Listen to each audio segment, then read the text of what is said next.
राधे राधे, जय श्री कृष्णा। आप सभी को मेरे इस YouTube चैनल पर हार्दिक स्वागत है, अभिनंदन है। प्यारे दोस्तों, आज मैं आपको LT ग्रेड में जो सिलेबस है यूनिट सेकेंड, उसका जो एक टॉपिक है ग्राम पंचायत, उसके बारे में मैं आपको बता रही हूँ।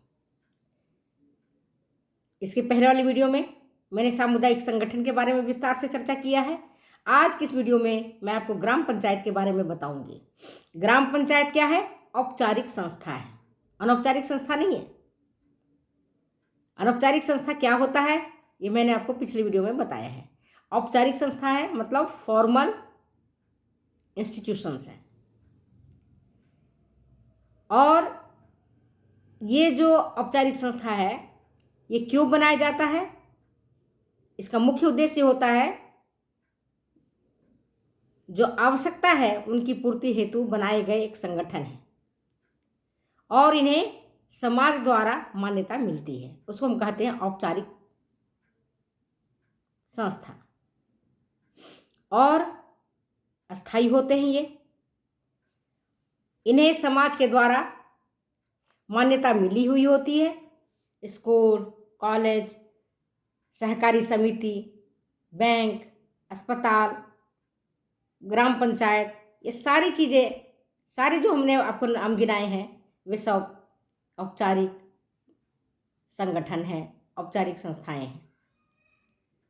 अब हम बात करते हैं ग्राम पंचायत की। भारत में आज़ादी से पहले, अंग्रेजों के आने से पहले ग्राम पंचायत की व्यवस्था थी। पंचायत का मतलब क्या होता है? पांच, पंचायती। पंच लोगों ने जो निर्णय दे दिया, जो डिसीजंस दे दिए, वो मान्य होते थे, इसको हम कहते थे पंचायत। तो भारत में पहले भी पंचायत व्यवस्था थी। गांव के लोग आपस में मिलकर के उन्नति का भी काम करते थे, प्रगति का काम करते थे, और फिर उनमें जो आपसी विवाद होता था, जो लड़ाई झगड़े होते थे, खुद ही पंच लोग मिलते थे और उसका निपटारा कर लेते थे। कोर्ट में नहीं जाते थे। आप तो देखो, कोर्ट में कचहरी में जाते जाते जाते जाते दिन निकल जाता है, बाल पक जाते हैं, बाल झड़ जाते हैं, लोग ऊपर चले जाते हैं, लेकिन निर्णय नहीं होता था, नहीं होता है। तब पंचायती राज व्यवस्था में त्वरित निर्णय किया जाता था, तत्काल निर्णय, और पंच की बात माननी पड़ती थी। आज भी देखते हो पंचायत की खेप लगती है। राजस्थान का एक जिला है जालोर, वहाँ पर जो वर्तमान में आप देख रहे हो ना, ये लड़कियां भाग रही हैं, इंटरकास्ट मैरिज कर रही हैं, बहुएं अपने पति को छोड़ रही हैं, दो दो बच्चे को छोड़ के भाग जा रही हैं। तो वहाँ पर पंचों ने मिल करके, गांव वाले ने मिल करके, 8-10 गांव वाले मिल गए आपस में, और उन्होंने डिसाइड किया कि जो युवतियां हैं, जो किशोरियां हैं, उनको मोबाइल नहीं दिया जाना चाहिए, उनको कीपैड वाला दिया जाना चाहिए, उनका स्मार्टफोन नहीं दिया जाना चाहिए। तो ये क्या है? पंच का फैसला है। पंच का फैसला ही पंचायती कहलाता है, और उन्हीं का राज चलना पंचायती राज कहलाता है। ठीक है, भारत में इसकी व्यवस्था पहले से थी, लेकिन जब से अंग्रेज आए भारत पर, जब भारत में अंग्रेज आए तो उन्होंने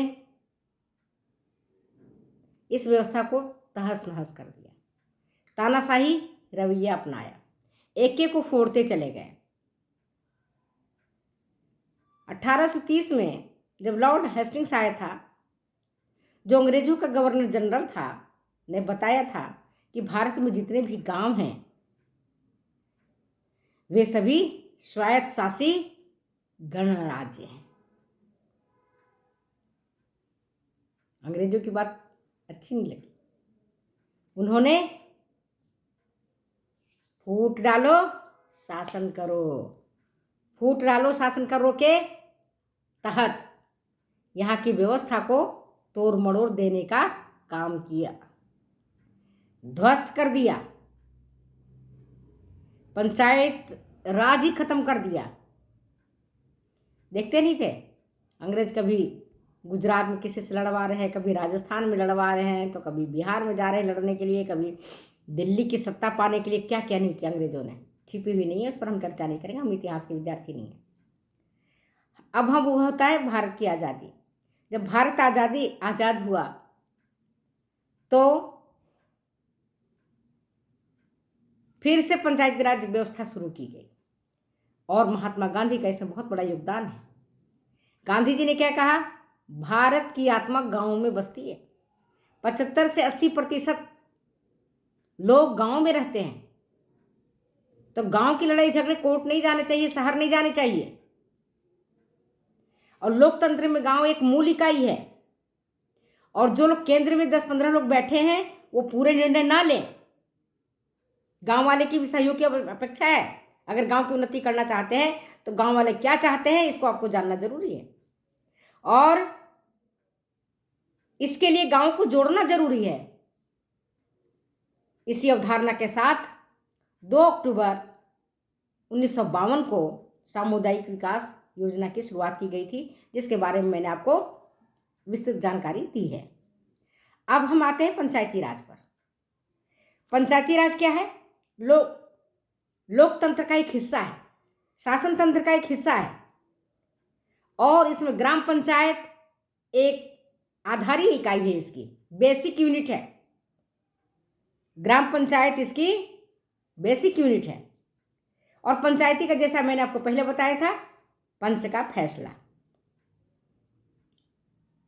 पंच जो फैसला कर देंगे वो सभी को मान्य होगा, गांव वाले को मान्य होगा। जो निर्णय देंगे वो मानना पड़ेगा। सरकार का विकेंद्रीकरण का ही ये पंचायती राज एक फॉर्म है, एक रूप है। गांव का उत्थान करना इसका मुख्य उद्देश्य है। गांव के झगड़े बाहर न जाए, लोग आपस में लड़ झगड़ करके तीसरों को फायदा उठाते हैं, इसको रोकना है। गांव का उत्थान करना इसका मुख्य उद्देश्य है। और इसी दृष्टि को रखते हुए ग्राम स्वराज्य, जिसमें कि गांव का ही राज्य होना चाहिए, को बाद में माइंड में रखा गया।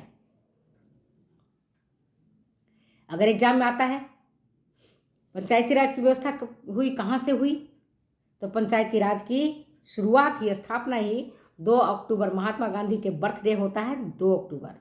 तो 2 अक्टूबर 1959 ईस्वी को राजस्थान का एक जिला है नागौर, वहाँ से इसकी शुरुआत की गई। और श्री बलवंत राय मेहता के सिफारिशों पर पंचायत राज की स्थापना वैधानिक ढंग से की गई।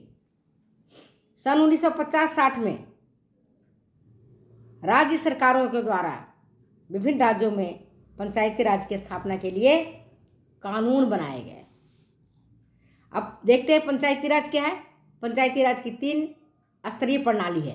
कैसे स्तरीय प्रणाली है पंचायती राज? 3 स्तरीय। पहला गांव स्तर पर, गांव पर क्या होगा बोलो? गांव पर गांव पंचायत। फिर गांव के बाद कौन सा आता है? ब्लॉक, प्रखंड जिसको बोलते हैं हिंदी में। प्रखंड स्तर पर क्या होगा? पंचायत समिति। और तीसरा जिला स्तर, जिला स्तर पर क्या होगा? जिला परिषद। त्रिस्तरीय प्रणाली है, याद रखना। पंचायती राज कैसा है? त्रिसूत्रीय प्रणाली है, त्रिस्तरीय प्रणाली है। पहला ग्राम स्तर, दूसरा प्रखंड स्तर, और तीसरा है जिला स्तर। ग्राम स्तर पर ग्राम पंचायत, प्रखंड स्तर पर पंचायत समिति, और जिला स्तर पर जिला परिषद। अब भारत के सभी राज्यों में और केंद्र शासित प्रदेशों में त्रिस्तरीय प्रणाली लागू किया गया। कुछ ऐसे राज्य हैं, भारत के 5 राज्य ऐसे हैं जहाँ पर द्विस्तरीय प्रणाली लागू किया गया, और 8 राज्य ऐसे हैं जहाँ पर एक स्तरीय प्रणाली लागू किया गया। अब पंचायती राज के बारे में देखते हैं। तो पंचायती राज को जो संवैधानिक रूप से स्टेटस मिला वो मिला 73वां संशोधित धारा लागू करने पर। कौन सी? याद रखना, 73वां संशोधित धारा लागू करने पर। और इसका विस्तार कौन कौन से राज्यों में किया गया? आंध्र प्रदेश, 3 तो प्रदेश ही हैं, आंध्र प्रदेश, हिमाचल प्रदेश और मध्य प्रदेश। इसके बाद उड़ीसा, राजस्थान, गुजरात और महाराष्ट्र, यहाँ तक किया गया। और राजस्थान में अगर एग्जाम में आता है तो राजस्थान में 24 दिसंबर 1996 से ये लागू हुआ। ठीक है, समझ में आ गई इतनी बात कि ग्राम पंचायत क्या है, इसकी कितनी स्तरीय प्रणाली है, किन किन राज्यों में एक स्तरीय प्रणाली है। इतना डिटेल्स आपको नहीं पढ़ना है क्योंकि ये आपके पॉलिटिकल साइंस के क्वेश्चंस नहीं है। इसका तो एक उद्देश्य हमको पढ़ना है, पढ़ने के लिए बहुत सारी चीज़ें हैं, उतना हमको नहीं जानना है। तो देखो अब हम देखते हैं त्रिस्तरीय प्रणाली कहाँ काम करती है। त्रिस्तरीय प्रणाली जहाँ की जनसंख्या 2 मिलियन से अधिक है वहाँ पर त्रिस्तरीय प्रणाली काम करेगा। और फिर 5 वर्ष के अंतराल में पंचायत का चुनाव होगा। इस पंचायत के चुनाव में SC, ST और वीमेंस के लिए, महिलाओं के लिए 1/3 सीट आरक्षित किए जाएंगे, SC, ST और वीमेन के लिए। और ग्राम पंचायत का मुखिया कौन होता है? प्रधान होता है। हेड कौन होता है? ग्राम पंचायत का हेड कौन होता है? प्रधान होता है। कहीं कहीं इसको मुखिया बोला जाता है। ग्राम पंचायत क्या है? पहली संस्था है, ग्राम स्तर पर काम करती है, संवैधानिक संस्था है, याद रखना। ग्राम पंचायत संवैधानिक संस्था है, ग्राम स्तर पर काम करती है और ये पहली संस्था है, भूलना मत। अगर किसी गांव में, छोटा गांव है जिसमें आबादी 1000 नहीं है, तो 2-3 गांव मिला करके भी जब आबादी 1000 हो जाएगी तब ये ग्राम पंचायत वहाँ पर चुनाव करवा सकती है। 1000 होना चाहिए। उत्तर प्रदेश में अगर 1000 से 2000 तक जनसंख्या है तो वहाँ पर 11 सदस्य होंगे, 11 सदस्यों का चुनाव किया जाएगा। अगर आबादी 2000 से 3000 है तो 13 सदस्यों का चुनाव किया जाएगा। अगर 3000 से अधिक है तो 15 सदस्यों का चुनाव किया जाएगा। और जो प्रधान का चुनाव होता है उसका चुनाव करेंगे गांव के सभी मतदाता। जितने भी गांव के लोग बैठे हुए हैं, जो मतदाता हैं, वो इनका चुनाव करेंगे प्रधान का। और इसमें भी प्रधान के लिए भी निर्वाचित सीट में से 1/3 सीट SC, ST और महिला का होगा, रिजर्व रहेगा, आरक्षित रहेगा। अब देखते हैं कि प्रशासनिक अधिकारी कौन होता है गांव स्तर पर।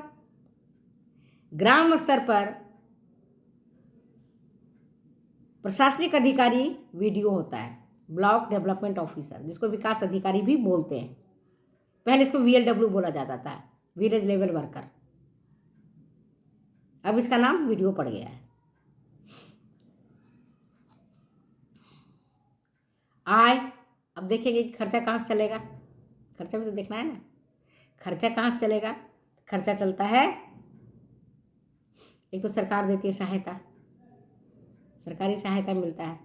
दूसरा तालाब से, पोखर, मत्स्य पालन, पशु बाड़ा, मछली पालन, वही मत्स्य पालन, पशु बाड़ा से, मेला वेला से, इनसे उनको आय मिलती है। अब देखते हैं कि पंचायत समिति का काम क्या है, ग्राम पंचायत का क्या काम है। पंचायत समिति तो बाद में आएगा, अभी ग्राम पंचायत का क्या काम है। ग्राम पंचायत का क्या काम है? पहला काम तो ये है कि गांव में जो भी प्राकृतिक संसाधन उपलब्ध हैं, नेचुरल रिसोर्सेज, जैसे तालाब है, पोखर है, जंगल है, जो भी प्राकृतिक संसाधन उनके पास हैं, भूमि है, उनका उपयोग करके गांव की उन्नति करना, गांव की प्रगति करना। और जो गांव के मुख्य दूसरा क्या काम है, गांव का जो मुख्य कार्य है, जो मुख्य व्यवस्था है, जैसे कोई खेती करते हैं, कोई पशुपालन का काम करता है, कोई मत्स्य पालन का काम करता है, कोई मुर्गी पालन का काम करता है, कोई कृषि का काम करता है, तो उनसे संबंधित लघु और कुटीर उद्योगों का विकास करना और उनसे संबंधित योजनाओं को लागू करने के लिए प्रयास करना और लागू करने के लिए जोरदार मेहनत करना और लागू करने के लिए आगे बढ़ना, लागू करवाना। और जो भी सार्वजनिक संपत्ति है, जैसे स्कूल है, कॉलेज है, हॉस्पिटल है, इन सभी की सुरक्षा करना, ये इनका काम है। और गांव में कच्ची पक्की सड़कें हैं,